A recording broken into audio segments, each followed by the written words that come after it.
সৌন্দৰ্য বৰ্ধনৰ নামত নুমলীগড় শোধনাগাৰে কাজিৰঙালৈ আগবঢ়োৱা অনুদানেৰে নিৰ্মাণ কৰা প্ৰকল্পত দুৰ্নীতিৰ অভিযোগ উত্থাপন হৈছে। কাজিৰঙাৰ প্ৰাণকেন্দ্ৰ কহৰা জিলিকাই তুলিবলৈ NRLে আগবঢ়াইছিল 1 কোটি টকা আৰু সেই টকাৰে নিৰ্মাণ কৰা হৈছিল 5টাকৈ প্ৰকল্প। নিৰ্মাণ সম্পূৰ্ণ হোৱা প্ৰতিটো প্ৰকল্পতে উত্থাপন হৈছে দুৰ্নীতিৰ অভিযোগ। অতি নিম্নমানৰ কাম কৰি ধন সৰলুকিৰ অভিযোগ উত্থাপন হৈছে ঠিকাদাৰৰ বিৰুদ্ধে। কহৰা চাৰিআলিৰ কাষতে নিৰ্মাণ কৰা পাৰ্কখনতো দুৰ্নীতি সংঘটিত কৰাৰ অভিযোগ উত্থাপন হৈছে। কাজিৰঙাৰ সৌন্দৰ্য বৰ্ধনৰ নামত ঠিকাদাৰে কলংক সনাৰ অভিযোগ উত্থাপন কৰিছে দল সংগঠনে। আৰু এই সন্দৰ্ভত আমাক কিছু সামগ্ৰিক তথ্য জনাব আমাৰ সাংবাদিক মনোজ প্ৰতিম শইকীয়াই। হয়, নুমলীগড় শোধনাগাৰে কাজিৰঙাৰ যে কহৰা চাৰিআলি, কাজিৰঙাৰ যি প্ৰাণকেন্দ্ৰ কহৰা চাৰিআলি সৌন্দৰ্য বৰ্ধনৰ বাবে 1 কোটি টকাৰ তেওঁলোকে অনুদান আগবঢ়াইছিল। কিন্তু আজিৰ দিনটোত যদি চোৱা যায়, সেই 1 কোটি টকাৰে কাজিৰঙাত 5টা প্ৰকল্পৰ কাম কৰা হৈছিলে। তাৰে এটা প্ৰকল্পত আমি উপস্থিত আছোঁ আৰু এটা কথা আমি উল্লেখ কৰিব লাগিব, ঠিকাদাৰ প্ৰতিষ্ঠানক যিহেতু এই যি কাম কাজ, সেই কাম কাজখিনি ঠিকাদাৰক দিয়া হৈছিলে, কিন্তু ঠিকাদাৰে দুৰ্নীতিৰে আচলতে এই কামসমূহ কৰাৰ অভিযোগ উত্থাপন কৰিছে অসম জাতীয়তাবাদী যুৱ ছাত্ৰ পৰিষদে। আৰু এই মুহূৰ্তত আমি এটা প্ৰকল্পত উপস্থিত আছোঁ, কহৰা চাৰিআলিৰ মাজমজিয়াত থকা, কহৰা চাৰিআলিটোতে থকা এই যিখন পাৰ্ক, এই পাৰ্কখনৰ যি অৱস্থা, সেই অৱস্থা আচলতে দেখি সকলোৱে আচৰিত হৈছে। আচলতে 1 কোটি টকা দিছে, 1 কোটি টকাৰ বিনিময়ত 5টা প্ৰকল্পৰ কাম দিয়া হৈছিলে, কিন্তু 5টা প্ৰকল্পৰ এটা প্ৰকল্পৰ কাম আমি এই মুহূৰ্তত দেখুৱাইছোঁ। অতি নিম্ন মানদণ্ডৰ কামেৰে ইয়াত কামখিনি কৰা হৈছিলে, নিম্ন মানদণ্ডৰ সামগ্ৰী ইয়াত লগোৱা হৈছে। আৰু এই মুহূৰ্তত পাৰ্কখনৰ পৰিৱেশ দেখুৱাইছোঁ। ইয়াত বিশেষ একো নাই যে কেইজোপামান ফুল ৰোৱা হৈছে, সমান্তৰালকৈ বাঁহৰ এখন ইয়াত বহিবৰ বাবে বাঁহৰ এখন বেঞ্চ তৈয়াৰ কৰা হৈছে।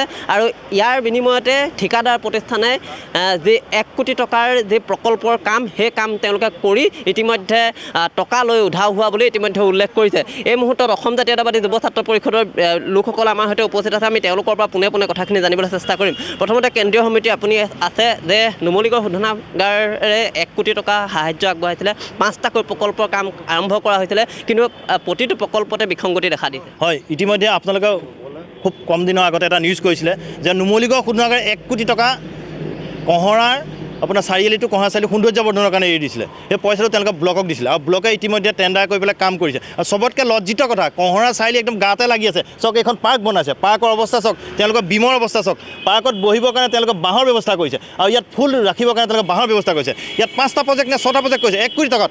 1 কোটি টকাত এইখন পাৰ্কত কিমান পইচা খৰচ হৈছে? নুমলীগড় শোধনাগাৰৰ পইচাৰ অপচয় হৈছে। আমি জাতীয় যুৱ ছাত্ৰ পৰিষদে ধিক্কাৰ দিছোঁ, গৰিহণা দিছোঁ আৰু ব্লকক আমি সকিয়নি দিছোঁ, এনেকুৱা ধৰণৰ কাম যাতে ভৱিষ্যতে নকৰে। আৰু আমি কৈছোঁ যে ইয়াৰ ওপৰত ব্যৱস্থা গ্ৰহণ কৰিব লাগিব ব্লকে, নহ'লে জাতীয় যুৱ ছাত্ৰ ইয়াৰ ওপৰত আমি ব্যৱস্থা গ্ৰহণ কৰিবলৈ কিন্তু বাধ্য হ'ম। অতি নিম্ন মানদণ্ডৰ সামগ্ৰীৰে কাম হয়, অতি নিম্ন মানদণ্ড। আপোনালোকে নিজে চাওক যে ব্লক তেওঁলোকে কামৰ অৱস্থা চাওক, ইয়াত বিমটো চাওক, বিমৰ অৱস্থা চাওক, আৰু সেইফালে গাৰ্ডৱাল দিছেনে তাৰো কোনো সন্দেহ হৈছে। ইয়াত মাত্ৰ মাটিটো ফিলিং কৰিছে আৰু ফুল কেইজোপামান ৰুই দিছে। আপোনালোকে চাওক, লজ্জিত কথা আচলতে। নুমলীগড় শোধনাগাৰে ইমান আন্তৰিকতাৰে পইচাটো দিছিলে, নুমলীগড় শোধনাগাৰে খুব আন্তৰিকতাৰে পইচা যে কাহৰা অঞ্চলটো অলপ সৌন্দৰ্য বৰ্ধন কৰক, কিন্তু সেই পইচাটো বোকাখাট ব্লকে কেইজনমান নামধাৰী ঠিকাদাৰক, যিকেইজন ঠিকাদাৰৰ যথেষ্ট আগতে মানে কুকীৰ্তি আছে, আমি নিজেও জানো, সেইকেইজন ঠিকাদাৰক নামত আবণ্টন কৰি পেলাই কহৰাৰ যিটো সৌন্দৰ্য বৰ্ধনৰ নামত কলংক কৰিছে। আমি ধিক্কাৰ দিছোঁ, জাতীয় যুৱ ছাত্ৰ পৰিষদে গৰিহণা দিছোঁ। আৰু অতি শীঘ্ৰে এই কামৰ যদি সুফল নহয়, এই কাম যদি পুনৰবাৰ ইয়াত কামখিনি সুচাৰুৰূপে নকৰে নহয়, আমি জাতীয় যুৱ ছাত্ৰ পৰিষদ ব্লকৰ অফিচত আমি ঘেৰাও কৰিবলৈ কিন্তু বাধ্য হ'ম। ঠিকাদাৰ প্ৰতিষ্ঠানে ইতিমধ্যে পইচা লৈ সম্পূৰ্ণ কৰিছে। হয়, এইটো লজ্জিত কথা। আমি পুনৰবাৰ কৈছোঁ যে আগতেও আপোনালোকৰ নিউজ চেনেলসমূহে ইতিমধ্যে ইয়াত প্ৰচাৰ কৰিছিলে যে কামখিনি ইয়াত উন্নত মানদণ্ডৰ হোৱা নাই। আমিও কৈছোঁ যে কাম উন্নত মানদণ্ডৰ হোৱা নাই, সেইটো কাৰণে কৈছোঁ ইয়াৰ ওপৰত ব্যৱস্থা গ্ৰহণ কৰিব লাগিব। নহ'লে এই ব্যৱস্থা যদি গ্ৰহণ নকৰে, আমি নুমলীগড় শোধনাগাৰকো আমি এই সম্পৰ্কত অৱগত কৰিম যে নুমলীগড় শোধনাগাৰ যিটো 1 কোটি টকা আছে, 1 কোটি টকাৰ কামটো কি আছে, তেওঁলোকৰ চোৱা চিতা দায়িত্ব থাকিব লাগে। কিন্তু ব্লকক তেওঁলোকে আবণ্টন দিয়াৰ কাৰণে ব্লকে গোটেই ব্যৱস্থাপনাটো কৰিছে। আমি পুনৰবাৰ কৈছোঁ ইয়াৰ ওপৰত কিন্তু ব্লকে যদি ব্যৱস্থা নকৰে, যুৱ ছাত্ৰ পৰিষদে নিজাববীয়াকৈ ব্যৱস্থা গ্ৰহণ কৰিবলৈ কিন্তু আমি বাধ্য হ'ম। 1 কোটি টকাৰ প্ৰকল্প কি দেখা পাইছে? এক ধোঁৱাচাঙত পৰিণত কৰিছে। নুমলীগড় শোধনাগাৰে কাজিৰঙাৰ পৰ্যটন ক্ষেত্ৰৰ উন্নয়নকল্পে 1 কোটি টকা দিছে। এই পৰ্যটন ক্ষেত্ৰৰ উন্নয়নৰ কাৰণে ব্লকে সেই কামটো কৰিছে। আৰু আজি আহি ইয়াত দেখিছোঁ এইটো মানে ভেঙুচালি মৰা এটা কাম কৰিছে।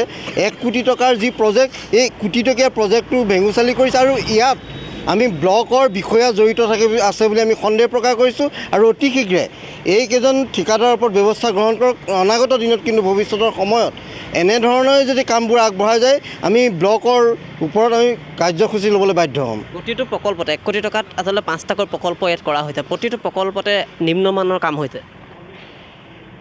খুব সোনকালে বোকাখাট ব্লকৰ বিভাগীয় বিষয়াই তেওঁলোকৰ ওপৰত ব্যৱস্থা গ্ৰহণ কৰিব লাগে আৰু কৰ্তৃত্বশীল বিষয়াসকলে ইয়াত কামটো যে পুনৰীক্ষণ নকৰে ই এক প্ৰমাণ আৰু এই ইফালে গাৰ্ডৱাল নাই কেনেকৈ মাটি ৰৈ যাব ই এক আমাৰ প্ৰশ্নবোধক আহিছে আৰু নিম্ন মানদণ্ডৰ কাম হৈছে এনেধৰণৰ কাম কৰি নুমলীগড় শোধনাগাৰৰ প্ৰকল্পৰ টকা সৰলুকি কৰা কাৰ্যক আমি গৰিহণা দিছোঁ ধিক্কাৰ জনাইছোঁ পুনৰবাৰ আমি ব্লকক আহ্বান জনাইছোঁ যে এনেধৰণৰ নামধাৰী ঠিকাদাৰৰ ওপৰত ব্যৱস্থা গ্ৰহণ কৰিবলৈ আমি দাবী জনাইছোঁ আৰু এনেদৰে 1 কোটি প্ৰকল্পৰ নামত দুৰ্নীতিৰ অভিযোগ উত্থাপন হৈছে ঠিকাদাৰৰ বিৰুদ্ধে অতি নিম্নমানৰ কাম কৰাৰ অভিযোগ উত্থাপন হৈছে ঠিকাদাৰৰ বিৰুদ্ধে আৰু এই বিষয়টো সন্দৰ্ভত আমাক অধিক তথ্য জনালে আমাৰ সাংবাদিক মনোজ প্ৰতিম শইকীয়াই তেওঁক এই মুহূৰ্তত আমি ধন্যবাদ জ্ঞাপন কৰিছোঁ